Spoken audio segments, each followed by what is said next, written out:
Date पे ना maturity date होता है उससे पहले भी अपन रीपे कर सकते हैं पूरा। और इरेडीबल में शायद ना मैच्योरिटी डेट से पहले अपन पूरा रीपे करके अलग मतलब पूरा रीपे नहीं कर सकते, मैच्योरिटी डेट तक रुकना पड़ेगा। चलो मैं बताती हूँ। रिडीमेबल और इरिडीमेबल का मतलब होता है, ये देखो, debt in which interest sum is paid in perpetuity to the investor and principal sum is never repaid back. Irredeemable, redeem का मतलब होता है वापस देना। रिडीम आप लोगों ने कहीं पर देखा होगा, कैशबैक वगैरह जहां लिखा रहता है वहां रिडेम्पशन का भी लिखा रहता है। तो वापस से अगर कोई चीज मिलती है तो वो कहलाती है रिडीम होना। इरिडीम का मतलब होता है कि प्रिंसिपल अमाउंट कभी वापस नहीं होता, लेकिन आपको ब्याज जिंदगी भर मिलता रहेगा। परपीचुइटी में मतलब कभी ब्याज खत्म नहीं होगा, लेकिन वो आपको प्रिंसिपल अमाउंट कभी नहीं देगा। जो बोरोअर है, मतलब अगर हमने कंपनी में 5 लाख रुपए लगाए हैं तो कंपनी हमको हर साल ब्याज तो देती रहेगी, लेकिन वो 5 लाख रुपए मेरे कभी वापस नहीं करेगी। तो ये कहलाता है इरिडीमेबल। और इसी का जस्ट अपोजिट हुआ रिडीमेबल। रिडीमेबल में क्या है, एक मैच्योरिटी डेट होती है और उस मैच्योरिटी डेट पे आपका जो प्रिंसिपल अमाउंट है वो आपको वापस हो जाता है। सपोज 5 साल बाद की मैच्योरिटी डेट है 2025 की, तो ये 5 लाख रुपए मुझे 2025 में वापस मिल जाएगा और इस दौरान मुझे ब्याज मिलता रहेगा। तो जब मेरा प्रिंसिपल अमाउंट वापस मिलेगा, ऐसा कोई श्योरिटी है, तो वो रिडीमेबल है। और अगर आपका प्रिंसिपल अमाउंट कभी नहीं मिलेगा, सिर्फ ब्याज ही मिलता रहेगा, तो वो इरिडीमेबल है। क्लियर हो गया सबको? जी मैम। Yes ma'am. तो अब देखो, अब एक और कॉन्सेप्ट यहाँ पर आप लोग को दिख रहा होगा। अच्छा मेरे को एक बात बताओ, तो जब स्लाइड सामने आ जाती है तुम वो स्लाइड पढ़ने लगते हो कि मुझे सुनते हो? मैम सुनते हैं। सुनते हैं। आगे आगे पढ़ने तो नहीं लगते? नहीं। वैसे ना एक चीज है, आप लोगों की मैं तारीफ करूंगी एक मामले में, कि आप लोग बिल्कुल ना चीटिंग नहीं करते हो, बहुत ऑनेस्ट हो सारे के सारे। Thank you ma'am. Thank you और मैम। क्यों हो ये मैं अभी नहीं बताऊंगी, नहीं तो तरीका जान लोगे तो चीटिंग करने लगोगे। जिस दिन मेरी लास्ट क्लास रहेगी ना, उस दिन मुझे जरूर याद दिलाना, तो मैं आप लोग को बताऊंगी कि आप लोग चीटिंग कैसे कर सकते थे जो आप लोगों ने नहीं की। बिल्कुल। है ना? अभी सिखा दूंगी, तभी मेरी कुछ क्लासेस बची हैं, फिर हो सकता है मन हो जाए चीटिंग करने का। क्योंकि मैं अगर आप लोग की जगह होती ना जरूर करती, मैं बड़ी नॉटी हूँ इस मामले में। मैम वो जो पीपीटी शेयर करे हैं व्हाट्सएप में, उसके वजह से थोड़ी बोल रहे हैं आप? ना ना, पीपीटी तो कितनी ले लो, बुक्स कितने रख लो सामने में। गूगल थोड़ी बोल रहे मैम आप। आज तक क्या नहीं पढ़ा था, सारा कुछ तो पढ़ के आए हुए हो, है ना? मैम फिर भी कुछ नया लग रहा है कि नहीं? गूगल करने की बात थोड़ी कर रहे हो आप। अविनाश है क्या? जी मैम। अविनाश मुझे बहुत अच्छे से जानता है ना? कई बार मैंने आप लोगों से कई टर्म्स पूछे हैं और आप लोग उसका खुद से दिमाग लगा के जवाब देते हो। You sometimes you are wrong, but still you people never try to cheat, है ना? कभी ऐसा गूगल में सर्च करके पढ़ के सुना दिया, ऐसा किसी ने नहीं किया है। तो मुझे ये चीज बहुत अच्छी लग रही है आप लोग के अंदर, क्योंकि अगर आप लोग ऐसा कुछ करेंगे तो उससे दिक्कत क्या होगी कि आप उस समय तो बड़े इंटेलिजेंट बन जाएंगे, but you will not be able to hold it. याद नहीं रख पाएंगे, उसको समझ नहीं पाएंगे, क्योंकि नकल मारे रहेंगे। तो ये चीज मुझे बहुत अच्छी लगी। मैं पिछले कई दिनों से इस चीज को नोटिस कर रही हूँ कि जब मैं आप लोगों से कुछ भी पूछती हूँ तो आप लोग ट्रायल एरर करते रहते हो, उस पॉइंट तक पहुंचने की कोशिश करते हो, लेकिन कभी भी कोई एग्जैक्टली नहीं पहुंचता है, और अगर पहुंचता है तो मुझे समझ में आ जाता है कि उसने दिमाग लगा के ही वो पहुंचा है। तो I am very impressed and I am very happy, and मैं नहीं चाहती कि आप लोग बिल्कुल कोई चीटिंग करें, जैसे हो बिल्कुल वैसे ही बने रहना। ठीक है, तो हम आगे चलते हैं। अब जब हम बात कर रहे थे, अभी तो हम बात कर रहे हैं डेब्ट की। रिडीमेबल और इरिडीमेबल तो आप समझ गए। लेकिन जब हम बात डेब्ट की करते हैं तो उसमें एक और कॉन्सेप्ट आता है, एक और टर्म आता है, फ्लोटेशन कॉस्ट। ये फ्लोटेशन कॉस्ट क्या है, कोई बता सकता है? मैम मे बी ऐसा रहता है कि जिस रेट पे हम लोग को इंटरेस्ट मिल रहा है वो टाइमली मतलब मार्केट के हिसाब से चेंज होता रहता है, तो उसी रेट के हिसाब से जो चेंज होता रहेगा उसके हिसाब से हम लोग को इंटरेस्ट मिलेगा। कुछ एग्जांपल के साथ बताओ तो मैं समझी नहीं। मैम मतलब कोई सा भी कुछ भी हम लोग ने इन्वेस्टमेंट या डिबेंचर जो भी लिया है और उसके बाद उसका रेट जैसे मार्केट में चेंज हो गया है, 10 से वो 8 हो गया है जो भी, तो उस हिसाब से हमको उतने रेट पे फिर इंटरेस्ट जो बाकी का है वो वैसे मिलेगा। शायद ऐसा होता है। नहीं, ये तो नहीं है। और कोई फ्लोटेशन कॉस्ट?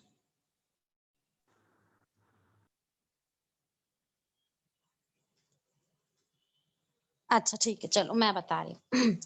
जैसा कि आपने बताया, सपोज मैं डिबेंचर इशू करना चाहती हूँ, तो डिबेंचर इशू करने के लिए मेरे को क्या करना पड़ेगा? अच्छा, मैं एक कंपनी हूँ, एक्स कंपनी लिमिटेड है मेरी, और मुझे मार्केट से बोरो करना है पैसे।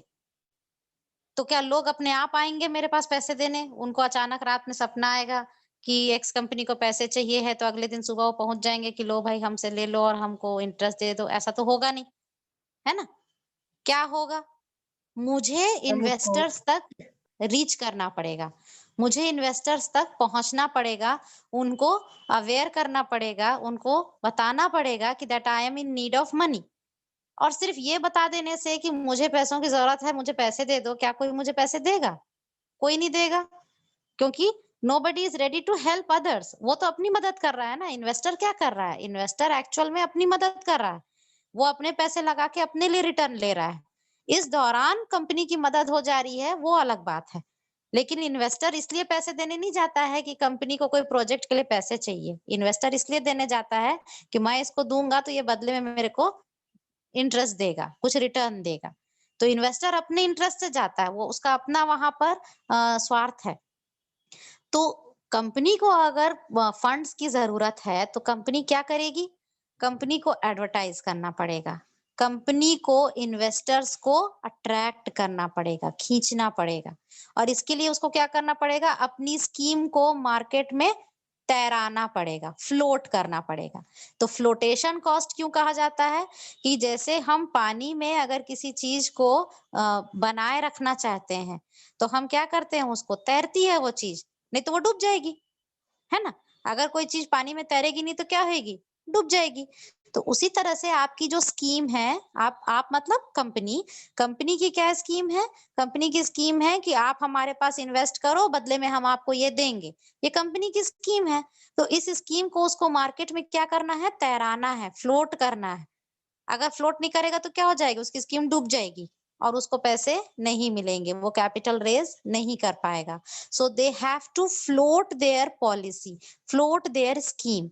और इसको फ्लोट करने के उसको खर्च लगते हैं, है ना? अपनी चीजों को एडवर्टाइज करने का उन्हें खर्च लगता है, उन्हें पैम्फलेट्स बनवाने पड़ते हैं, होर्डिंग्स लगवानी पड़ती हैं, एडवर्टीजमेंट्स देने पड़ते हैं, लोगों को जागृत करने के कई तरीके लगाने पड़ते हैं, कई बार उनको कुछ गिफ्ट्स भी बांटने पड़ते हैं, बहुत सारी चीजें वो लोग करते हैं। तो ये सारा कुछ करने का खर्च आता है कि नहीं? तो ये खर्च कहलाता है फ्लोटेशन कॉस्ट। समझ में आ गई मेरी बात? अब आप जब भी फ्लोटेशन कॉस्ट वर्ड सुनना तो याद रखना कि तैराना क्या, अपनी स्कीम को फ्लोट करने का, अपनी स्कीम को सक्सेसफुल बनाने के लिए जो भी खर्च कंपनी करती है वो कहलाता है फ्लोटेशन कॉस्ट। तो अब आप सोचो कि अगर मान लो कि मैंने मार्केट से लोन रेज करना है और इसलिए मैंने क्या किया है कि मैं कह रही हूँ 10% ब्याज दूंगी, आप मेरे पास इन्वेस्ट करो, मैं आपको 10% इंटरेस्ट दूंगी। तो ये 10% तो मेरा खर्च हुआ, ये मेरा कॉस्ट हुआ कि नहीं? कंपनी का कॉस्ट हुआ 10%। यस लेकिन मैम। साथ ही, हाँ वेरी गुड, लेकिन साथ ही साथ मुझे क्या करना पड़ रहा है? मुझे अपनी स्कीम को फ्लोट कराने भी खर्च करना पड़ रहा है। सपोज 2% मेरा उस पे खर्च जा रहा है, तो दैट मीन्स मुझे एक्स्ट्रा पड़ रहा है। If there is a flotation cost, अगर मैंने फ्लोटेशन कॉस्ट लिया है, इनकर किया है, तो फिर वैसी स्थिति में क्या हो रहा है कि मेरा कॉस्ट ऑफ कैपिटल जो है वो बढ़ जा रहा है, कॉस्ट ऑफ डेप्ट जो है वो बढ़ जाएगा अगर मैं फ्लोटेशन कॉस्ट को भी कंसीडर करती हूँ। और अगर मैं अपने फ्लोटेशन कॉस्ट को कंसीडर नहीं करती, ये कब होगा? देखो, बिना फ्लोटेशन के भी हमारे स्कीम बिक सकती है। कैसे बिकेगी?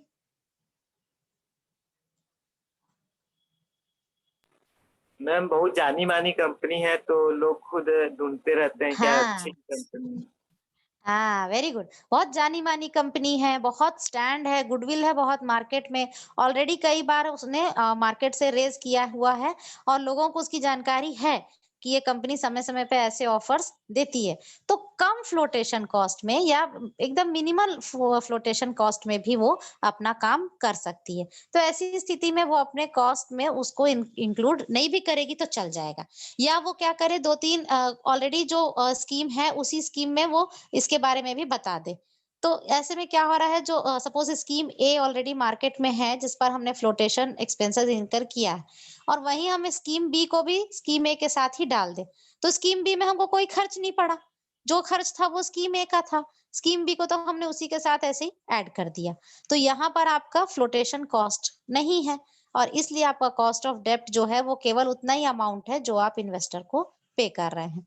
तो there can be flotation cost, there can be schemes without flotation cost also. तो अब आप फ्लोटेशन कॉस्ट भी समझ गए और ये भी समझ गए कि आपके दोनों तरीके के स्कीम्स हो सकती हैं। मैम फ्लोटेशन देखो, कॉस्ट मतलब मैम फ्लोटेशन हाँ कॉस्ट जी, मतलब एडवर्टाइजिंग एक्सपेंस बोल रहे हैं क्या मैम? वो सारी चीजें जो आपको अपनी स्कीम को इन्वेस्टर तक भेजने में लगती हैं, they are all flotation cost. Okay ma'am.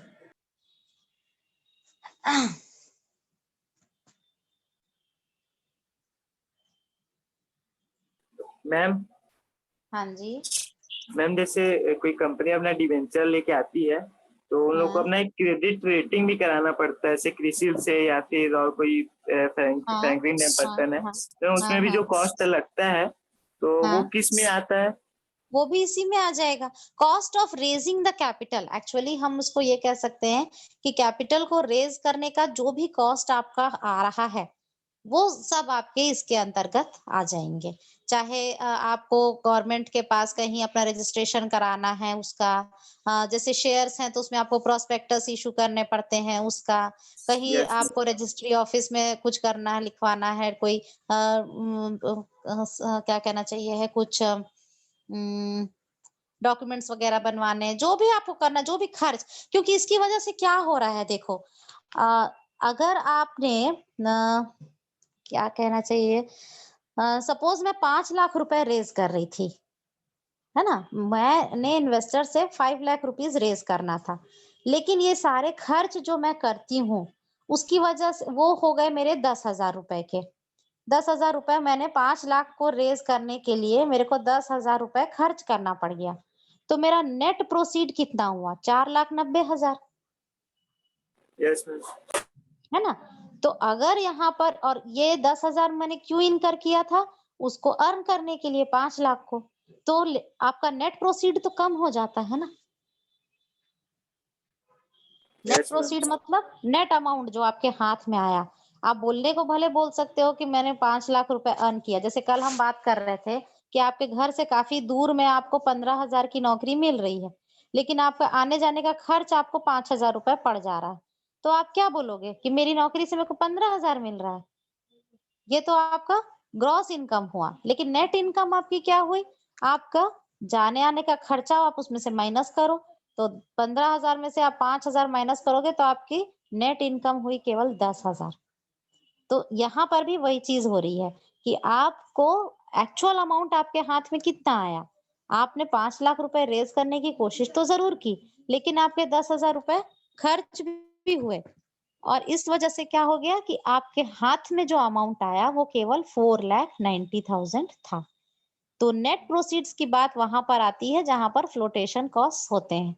जहां फ्लोटेशन कॉस्ट नहीं होता वहां पर तो पूरा ही अमाउंट आपका है, वहां तो आपने कोई खर्च किया ही नहीं, पूरा का पूरा आपके हाथ में आ गया। जैसे घर के बगल वाली नौकरी, उसमें तो आप पैदल गए, पैदल वापस आ गए, पूरा आपने 10,000 रुपए रख लिया। क्लियर हो गया? Yes ma'am. अब देखो, जब हम बात करेंगे कॉस्ट ऑफ डेब्ट की, हमने कैलकुलेशन यहाँ पर शुरू किया है किसका? कॉस्ट ऑफ डेब्ट कैलकुलेट करने का। तो कॉस्ट ऑफ डेब्ट आपका हमेशा आफ्टर टैक्स होता है, क्योंकि आपको इसमें टैक्स भी लगते हैं, है ना? तो टैक्स कैलकुलेशन के बाद ही, मतलब टैक्स भी पे करने के बाद आपका जो अमाउंट है उस पर ही आप कॉस्ट कैलकुलेट करते हैं। तो यहाँ पर हालांकि मैं आप लोगों से एक बात यहाँ कहना चाहूंगी कि यहाँ पर कुछ फॉर्मूले भी चलेंगे, हम जब कैलकुलेशन की बात करेंगे तो कुछ फॉर्मूले भी हैं, कुछ इलस्ट्रेशंस भी हैं, लेकिन आप उसको केवल समझने के लिए समझना, कॉन्सेप्ट समझने के लिए। ना आपको फॉर्मूले रटने की जरूरत है, ना आपको न्यूमेरिकल को प्रैक्टिस करने की जरूरत है, क्योंकि मैंने आपको फर्स्ट डे ही बताया था कि आपको इंटरव्यू में कभी भी ना कोई फॉर्मूला पूछने वाला है, ना आपको न्यूमेरिकल बनाने के लिए देगा, वो आपका कॉन्सेप्ट टेस्ट करेगा। तो आप लोग इन सारी चीजों को सीखिए, समझिए, ध्यान रखिए और अपना कॉन्सेप्ट क्लियर करिए, but don't go into depth, बहुत न्यूमेरिकल्स के डेप्थ में मत चले जाना, है ना? कि कोई बुक उठा लिया, उसमें से क्वेश्चन सॉल्व करने लगे 10, 15, 20 और सोचे कि बढ़िया हमारा तो अच्छा हो गया। बिल्कुल नहीं। अगर समझा नहीं और केवल फॉर्मूला रट के क्वेश्चन बनाना सीख गए तो वो काम तो हम लोगों ने ऑलरेडी कर लिया है यूजी पीजी में, अब और नहीं करना है वो, है ना? एनयूएसएसडी की क्लासेस का मतलब क्या है कि आपका कॉन्सेप्ट क्लियर होना चाहिए, टर्म्स क्या है, उन टर्म्स का मतलब क्या है, उन टर्म्स का सिग्निफिकेंस क्या है और उन टर्म्स को क्यों यूज किया जाता है, आपको इन पर ज्यादा फोकस करना है। Don't focus on the numericals. तो यहाँ पर भी हम आप जब बात कर रहे हैं तो आप फॉर्मूले को बहुत रटने की कोशिश मत करो, समझने की कोशिश करो।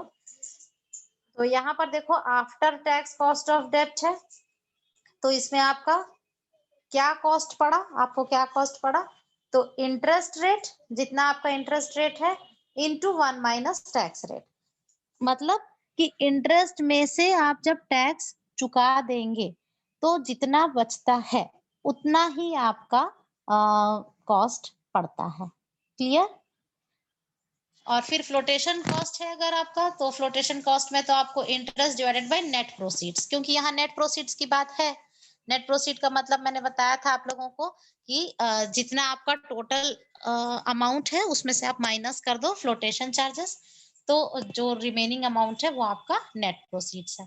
तो इंटरेस्ट अपॉन नेट प्रोसीड्स करके फिर आप 1 into 1 माइनस टैक्स रेट करेंगे तो आपको फिर से कॉस्ट ऑफ डेब्ट मिल जाएगा। ये तब क्या है जब आपका फ्लोटेशन चार्जेस है, और फर्स्ट वाला फॉर्मूला तब है जब आपके फ्लोटेशन चार्जेस नहीं है। क्लियर हो गया?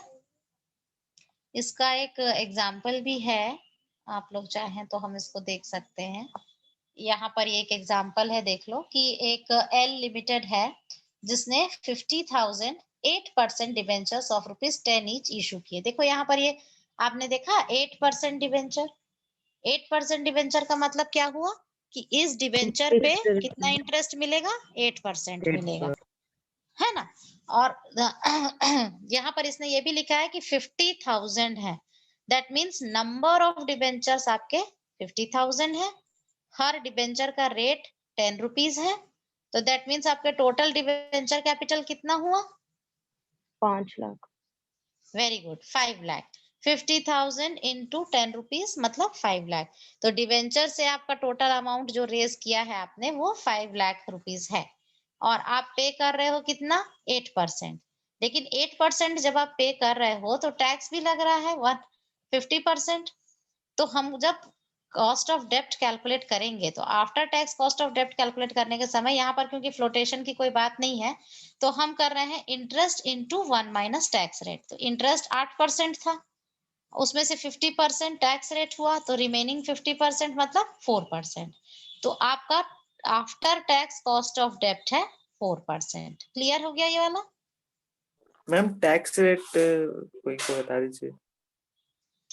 टैक्स रेट का मतलब होता है, देखो जब आप इंटरेस्ट पे करते हो तो आपको टैक्स देना पड़ता है ना, Yes, जिसको ma'am. क्या बोलते हैं, एक मिनट याद नहीं आ रहा टर्म मुझे जल्दी से, at source, tax at source, है ना?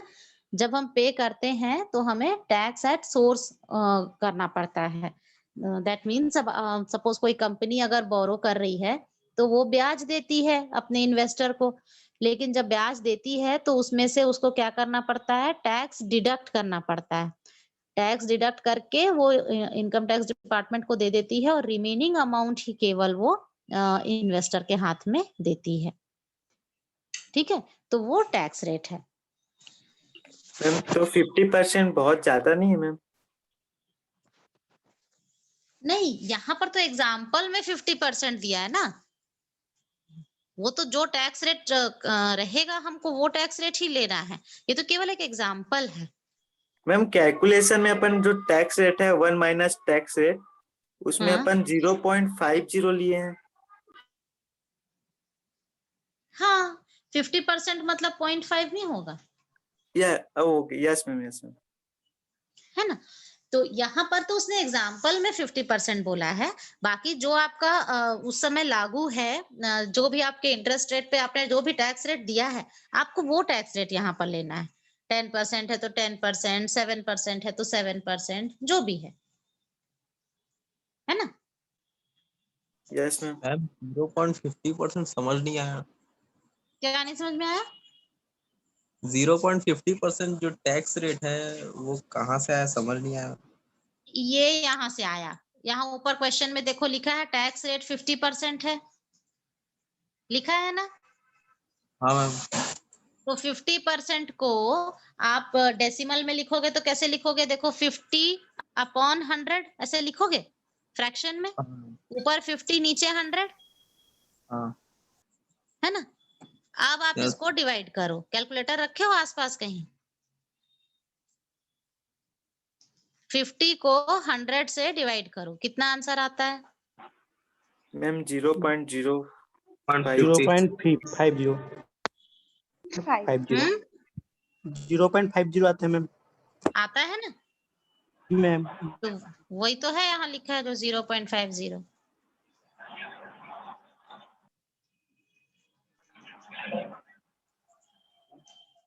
क्लियर हुआ? Yes ma'am. ठीक है, क्लियर है सबको। तो टैक्स रेट जितना भी होगा, जो भी एप्लीकेबल टैक्स रेट है, वो टैक्स रेट हमको लेना है। और क्योंकि देखो इसको ये 1 से माइनस कर रहा है ना, 1 से माइनस कर रहा है, इसलिए इसको क्या करना पड़ेगा, डेसिमल में लेना पड़ेगा।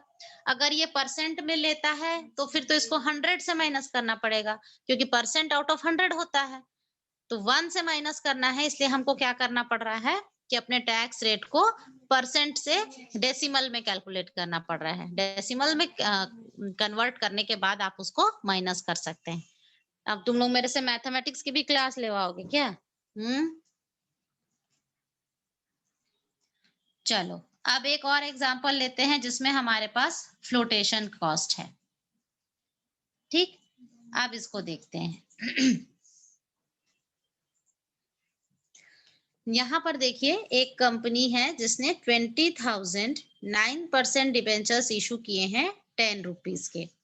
देखो यहाँ उसने प्रीमियम पर इशू किया है। आप लोग को ये पता है ना, premium at par, at premium, at discount, ये जानते हो? Yes ma'am. Yes ma'am. क्या होता है at par, at premium, at discount? Ma'am at par मतलब जितना कंपनी इशू की है वही प्राइस में, और डिस्काउंट मतलब उससे कम में, जैसे 100 रुपए में इशू की है और 90 में मिल रहा है तो डिस्काउंट, और 100 रुपए में इशू की है 110 में मिल रहा है तो 10 रुपए प्रीमियम, ऐसा है। वेरी गुड, वेरी गुड, है ना। एट पार का मतलब 100 रुपए का शेयर है या 100 रुपए का डिबेंचर है तो 100 रुपए में ही मिल रहा है, एट पार। प्रीमियम मतलब मोर देन 100 और डिस्काउंट मींस लेस देन 100। और ये जो 100 है ये क्या कहलाता है? जैसे यहाँ पर जो ये 10 रुपीज ईच लिखा है, तो ये 10 रुपीज क्या हुआ? मैम फेस वैल्यू बोलते हैं। Excellent, face value. Face value कहते हैं इसको, है ना। तो मतलब फेस वैल्यू से ज्यादा में मिलेगा तो एट प्रीमियम, फेस वैल्यू से कम में मिलेगा तो एट डिस्काउंट, और फेस वैल्यू पर ही मिलेगा तो एट पार। ठीक, किसी को कुछ कहना था क्या? चलो, तो फिर अब यहाँ पर क्या हुआ है, ये एट प्रीमियम दे रहा है, 10% प्रीमियम पर ये डिबेंचर्स इशू कर रहा है। अब यहाँ पर हमारे फ्लोटेशन चार्जेस भी है। फ्लोटेशन कॉस्ट यहाँ पर 2% का बताया है। टैक्स रेट यहाँ भी उसने 50% एक्चुअली कन्वीनियंस के लिए बना दिया है, इजी पड़े करके। And compute the after tax cost of डेब्ट। अब आपको क्या क्या करना है, देखो अब हम चलते हैं अपने फॉर्मूले पे। तो फॉर्मूले के हिसाब से हमको क्या क्या चीजों की जरूरत थी, देखो यहाँ पर एक हमको चाहिए है इंटरेस्ट, मतलब अमाउंट में ना, परसेंट में नहीं चाहिए। यहाँ ऊपर वाले में देखो, यहाँ आपको इंटरेस्ट रेट लिखा है। आफ्टर टैक्स कॉस्ट ऑफ डेब्ट में आपको इंटरेस्ट रेट की जरूरत है, लेकिन फ्लोटेशन चार्जेस की जब बात होगी तो आपको interest divided by net proceeds, मतलब इंटरेस्ट का अमाउंट हमको चाहिए। तो अब हमको क्या करना पड़ेगा, यहाँ पर देखो, अब हमको पहले इंटरेस्ट का अमाउंट कैलकुलेट करना है। तो इंटरेस्ट का अमाउंट आप कैसे कैलकुलेट करोगे, आपका डिबेंचर कैपिटल कितना है, डिबेंचर आपका 20,000 इंटू 10 रुपीज, मतलब 2 लाख है। ये 2 लाख क्लियर है सबको, इंटरेस्ट के सामने जो 2 लाख लिखा है, ठीक। तो 2 लाख रुपीज का आपका डिबेंचर है, उस पे आपको 9% इंटरेस्ट देना है। तो आप इंटू 9% करो, आंसर आएगा आपका कितना, 18,000। ये वाली लाइन क्लियर है सबको। अब यहाँ 0.09 कैसे आया पूछोगे क्या, कि पता है 9 डिवाइडेड बाय 100, ठीक। तो इंटरेस्ट समझ में आ गया। अब हमको चाहिए है दूसरी चीज, सेल प्रोसीड्स। सेल प्रोसीड्स का मतलब होता है कि जब मैंने डिबेंचर बेचा तो मुझे मिला कितना। तो देखो डिबेंचर मैंने कितने बेचे, 20,000 डिबेंचर बेचे, और ये 20,000 डिबेंचर से मुझे मिला कितना, तो मुझे 110 रुपए मिला, है ना। नहीं, गलत कर दिया इसने, 110 रुपए नहीं मिला, मुझे 11 रुपए मिला, क्योंकि 10 रुपीज का था ना, और 10% प्रीमियम पे है, तो 10 इंटू 10% मतलब हो गया 11 रुपीज। तो 20,000 इंटू 11 करोगे आप लोग, ठीक है। ध्यान रखना, ये अमाउंट यहाँ पे गलत लिखा हुआ है, आपको करना है 20,000 इंटू 11 रुपीज। तो 20,000 इंटू 11 करेंगे तो आप, हमारा आंसर आएगा 2,20,000। क्लियर है, सेल प्रोसीड्स का अमाउंट क्लियर हुआ। जी मैम क्लियर। हाँ, ये रॉन्ग लिखा है, ये 20,000 इंटू 11 होगा, आंसर सही आया है, ये अंदर गलत लिखा है। अब फ्लोटेशन चार्जेस, फ्लोटेशन चार्जेस किस पर हम कैलकुलेट करेंगे, फ्लोटेशन चार्ज हम कैलकुलेट करेंगे अपने सेल प्रोसीड्स पे। तो सेल प्रोसीड्स था मेरा 2,20,000, उस पे 2% मेरा फ्लोटेशन लग गया, तो 2,20,000 का 2% करेंगे तो आएगा 4,400। 4,400 मेरा कितना लग गया, फ्लोटेशन चार्जेस। इसका मतलब मेरे को मिलना था 2,20,000, लेकिन उसमें से 4,400 मेरा खर्च हो गया। तो 2,20,000 में से जब मैं 4,400 माइनस करूंगी तो आएगा मेरा 2,15,600। तो मतलब मेरे हाथ में कितना पैसा आया है, 2,15,600।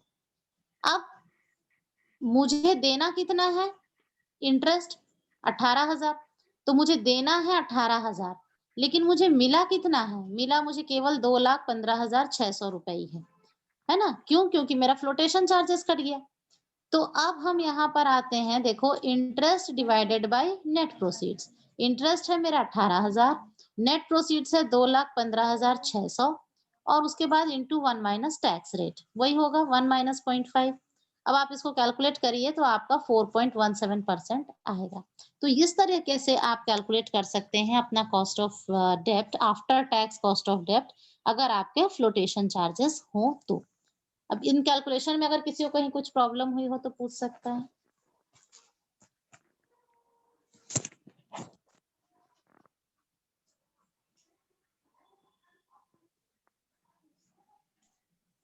हेलो हाँ जी, जी मैम, इसमें सेल प्रोसीड्स में जो 11 है वो समझ नहीं आ रहा। देखो सेल प्रोसीड्स के सामने जो अमाउंट है ना वो रॉन्ग है। सेल प्रोसीड्स के सामने लिखा है 2 लाख इंटू 110, वो रॉन्ग है। आप उसको कर लो 20,000 इंटू 11, इसलिए क्योंकि आपके शेयर, आपके डिबेंचर्स कितने हैं, 20,000, 20,000 डिबेंचर्स हैं, और कितने में बिक रहे हैं, 11 रुपए में बिक रहे हैं। ₹10 का था, उस पे 10% प्रीमियम है, तो 10%, ₹10 का 10% कितना होता है? ₹1 मैम। ₹1 होता है। ₹10 का 10% इज ₹1। तो मतलब ₹1 प्रीमियम पे बेचा, मतलब ₹10 का शेयर, सॉरी ₹10 का डिबेंचर है तो उसको ₹11 में बेचा।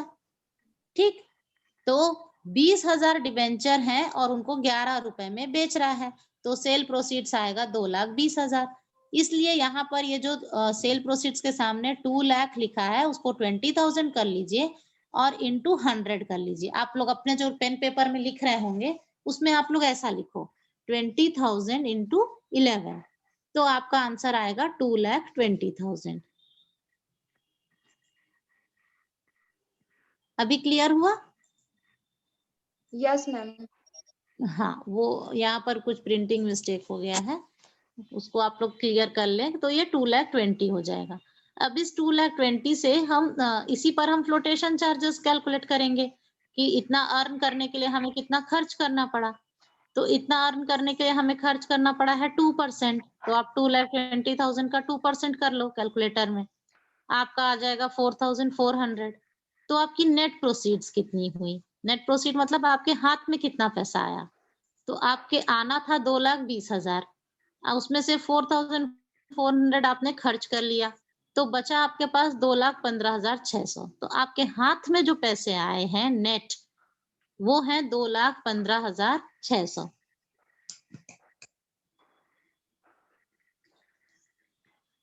तो इस तरह से अब आप अपना इंटरेस्ट कैलकुलेट करेंगे तो आएगा आपका कि इंटरेस्ट है 18,000 डिवाइडेड बाय नेट प्रोसीड्स है 2,15,600 इंटू 1 माइनस टैक्स रेट, और क्योंकि टैक्स रेट यहाँ 50% है इसलिए हम उसको 0.5 ले रहे हैं। अब आप इसको कैलकुलेटर में कैलकुलेशन करके देख लीजिए, आपका आंसर 4.17 आना चाहिए।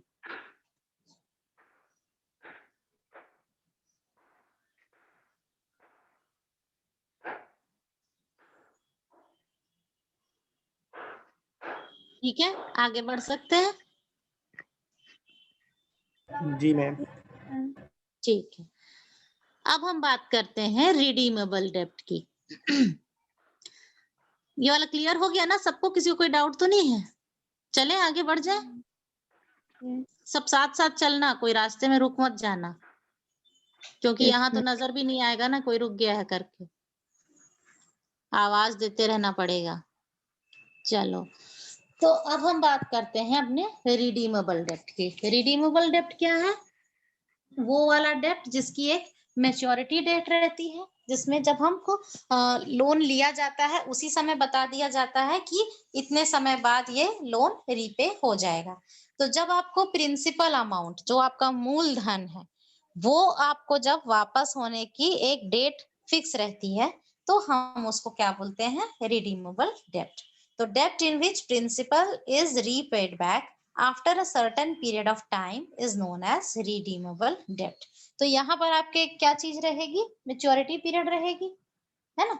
मेच्योरिटी पीरियड इसलिए रहेगी क्योंकि आपके डेब्ट के पे बैक होने की एक फाइनल डेट है, तो इसलिए यहाँ पर हमारे पास मेच्योरिटी पीरियड होती है। अब आप इसके फॉर्मूले को देखो, थोड़ा सा ध्यान से और धीरे से इसको समझते हैं। ये देखेंगे, मैं इसको थोड़ा जूम कर देती हूँ। आफ्टर टैक्स कॉस्ट ऑफ डेब्ट कैसे आएगा? देखो, इंटरेस्ट आपको पता है, देखो यहाँ इंटरेस्ट परसेंट नहीं लिखा है ना, इंटरेस्ट रेट भी नहीं लिखा है, इंटरेस्ट लिखा है, तो आपको ध्यान रखना है। तो interest plus redemption value minus cell value, redemption value minus cell value, ये करेंगे, डिवाइड करेंगे maturity period into 1 minus tax rate, the whole upon redemption value plus sale value divided by 2। अब इसको एक एग्जाम्पल से समझते हैं। मैं वहां पे जानबूझ के नहीं समझाई आप लोगों को, क्योंकि बिना एग्जाम्पल के वो समझ में नहीं आने वाला है। अब यहाँ पर अपन एक सिंपल सा क्वेश्चन ले लेते हैं। क्वेश्चन को पहले ध्यान से समझते हैं। क्वेश्चन में कह रहा है कि एक कंपनी आपको 1000 redeemable debentures, 10% redeemable debentures of ₹100 each at a discount of 5%। क्या क्या चीजें हैं यहाँ पर? पहला आपको नंबर ऑफ डिबेंचर्स बताया है, 1000 आपके टोटल नंबर ऑफ डिबेंचर्स हैं। इंटरेस्ट रेट कितना है? 10%। वेरी गुड, इंटरेस्ट रेट 10% है। फेस वैल्यू ऑफ डिबेंचर कितनी है? 100 face value of debenture 100 rupees है। और डिबेंचर क्या एट पार इशू हो रहा है कि एट प्रीमियम कि at discount? At discount. At a discount. तो फिर कितनी हो गई उसकी वैल्यू? डिस्काउंटेड वैल्यू कितना है जितने पे इशू हो रहा है? 95 रुपीज। एक्सीलेंट, 95। 100 रुपए का डिबेंचर है, 95 पे इशू हो रहा है। क्यों? क्योंकि 5% डिस्काउंट है। 100 का 5% निकालेंगे 5 रुपए आएगा, 100 में से 5 माइनस करेंगे, आंसर आएगा 95।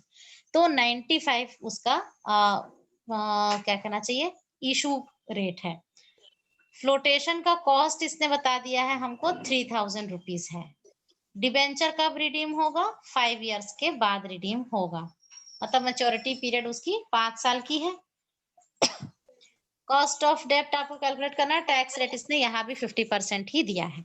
अब इस क्वेश्चन में कहीं किसी को कुछ प्रॉब्लम है तो पूछो, जिससे कि हम आगे बढ़ पाए।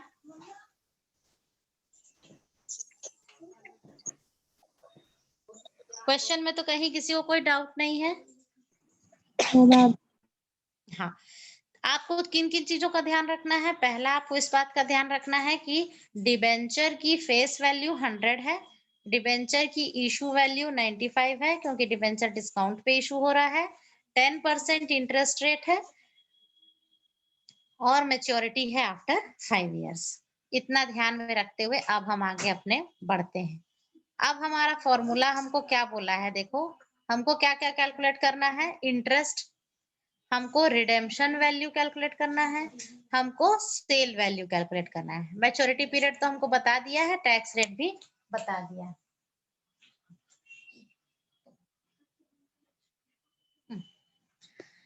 तो सबसे पहले हम इंटरेस्ट कैलकुलेट करते हैं। इंटरेस्ट कैसे कैलकुलेट करेंगे? डिबेंचर की वैल्यू कितनी है? 1000 डिबेंचर ऑफ 100 ईच, तो 1000 इंटू 100 कितना हो गया? 1 लाख। ठीक है, 1 लाख पे कितना इंटरेस्ट मिलेगा? 10%। तो 1 लाख का 10% हो गया कितना? 10,000। ये क्लियर है ये वाली लाइन इंटरेस्ट वाली? Yes ma'am. सबको क्लियर होना चाहिए ना, सब साथ साथ चलेंगे। तो 1 लाख कहाँ से आया? 1000 डिबेंचर 100 रुपए के, तो 1000 इंटू 100 और 10% पे है इसलिए 10,000। तो इंटरेस्ट कैलकुलेट हो गया। नेक्स्ट अब हमको क्या कैलकुलेट करना है? Cell value. सेल वैल्यू का मतलब हो रहा है कि जब हम मार्केट में अपने डिबेंचर को बेचने गए तो हमारे हाथ में कितना पैसा आया, है ना? तो कितना आया? 1000 डिबेंचर बेचा मैंने, और मैंने बेचा कितने पे? 5% डिस्काउंट